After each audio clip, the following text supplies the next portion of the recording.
Some serious allegations have been leveled at Ibrahim Traoré of Burkina Faso. And in this video, we're going to analyze this whole situation, try to figure out if it's true or not, and what he's done to defend himself in light of these allegations. Thank you so much for choosing to watch this video today. If you don't know me, my name is TJ. I am Nigerian and British mixed. And on this channel, we talk about African geopolitics. So it seems that Ibrahim Traoré, Africa's most popular leader, is in the headlines again because of allegations that a UN official has leveled against him in a report that covers 2 years of his leadership. As a result of this, Ibrahim has expelled this official, and the world's media has picked up on this and started talking about the situation. So we're going to take a look at this article and try and figure out what's going on. And of course, I'm going to give you my opinion on the way. Burkina Faso's junta has expelled the UN's top official to the West African nation over a report about children caught up in a jihadist conflict. Carol Flore Samaziak was declared persona non grata because of her role in drafting the report that came out in March.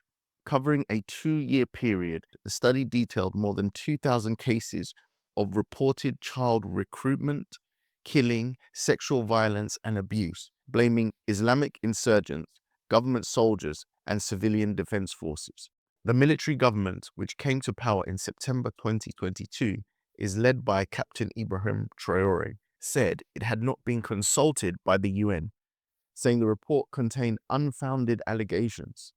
It did not cite any documentation or court rulings to support the alleged cases of violations against children attributed to the violent Burkinabé fighters, the government statement said.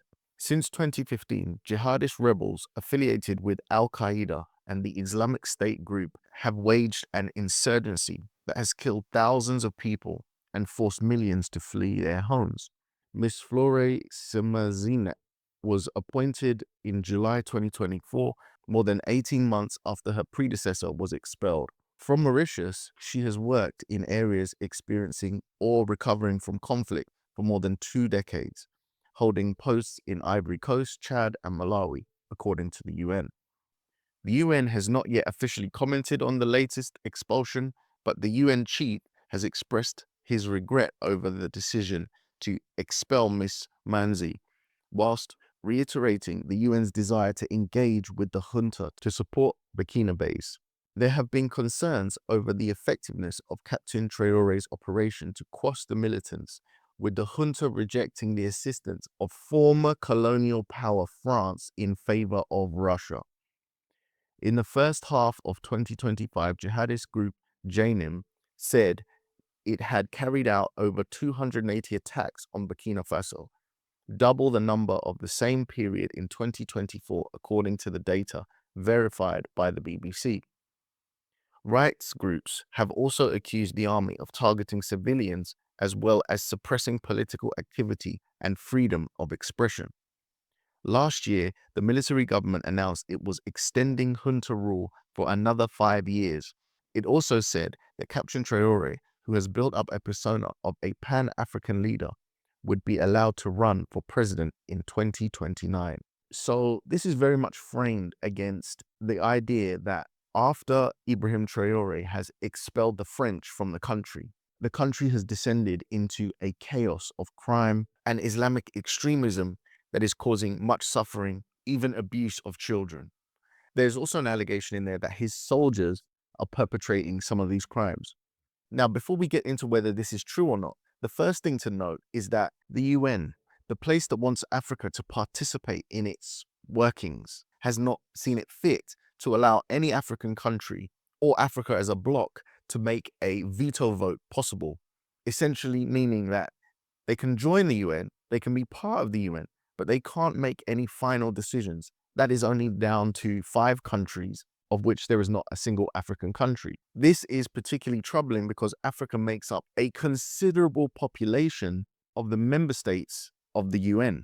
I think it's over 50%. So me personally, I'm not very interested in the UN and their dealings with the continent of Africa because it shows they do not respect Africa. They're not interested in actually making a democratic process, even though they preach democracy, democracy, democracy.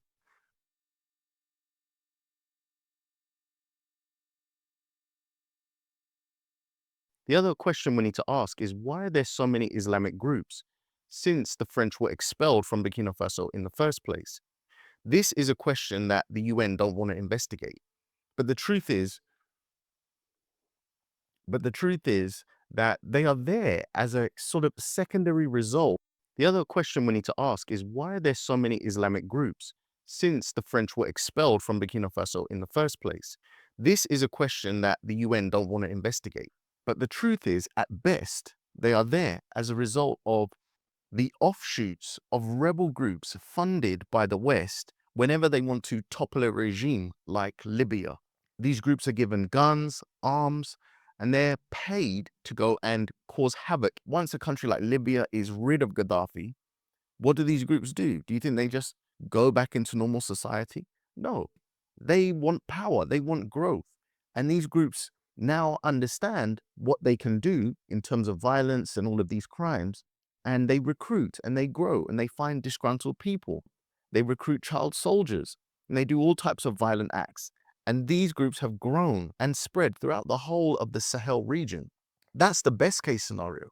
The more speculative scenario is that the West, and France in particular, do not want these new regimes, such as Ibrahim Traoré, Niger, Burkina Faso, and even Chad. So they covertly pay, fund, train these groups so that they continue to commit these crimes and atrocities, destabilizing these new regimes that are trying to liberate themselves from Western meddling. Of course, media is part of the attack as well. When countries like America and France are cut off from reserves of gold and other resources, it is in their interest for these junta leaders to be ousted. So they run what they call information operations. You and I would call that propaganda. They use social media, mainstream media, whatever angle they can to run a narrative. And these narratives are designed to do two things: destabilize the country, but also prep their home population so that if they do have to make direct military action, their home population will not rebel against this and say that this is some kind of injustice. Indeed, this is what happened in Libya with Gaddafi. The world in the West generally still thinks that Gaddafi was a terrible tyrant committing all types of atrocities on his population. They never talk about how he gave healthcare to everybody, how he gave funding to any young couple that got married. They never talk about his push to unite Africa, to create a single currency, just like the EU have. You see, the EU have their single currency, but when Africa does it, it's a threat to democracy. It's a threat to the freedom of the people. So much of a threat that they have to take that leader out. In my opinion, Ibrahim Traoré is right to remove this UN official from the country. And in my opinion, many other African countries should follow suit. But the problem is they don't have the balls to do what Ibrahim Traoré has done. They always want to play nice. Problem is, the UN doesn't play nice with them, at least not always. It's another situation like USAID. They give some good things on the front end, but other dark things are happening in the background. If you say the United Nations does not act in the best interest of the African continent, they will point to these things that they do on the surface level and say, look at all these wonderful things, and you guys are so ungrateful. Ibrahim Traoré is trying to clean up the mess that the West has created in that region. And I, for one, still support him. And I'm sure you guys out there that watch my channel support him too. I would love to know what you guys think about this. Please put your thoughts in the comments section.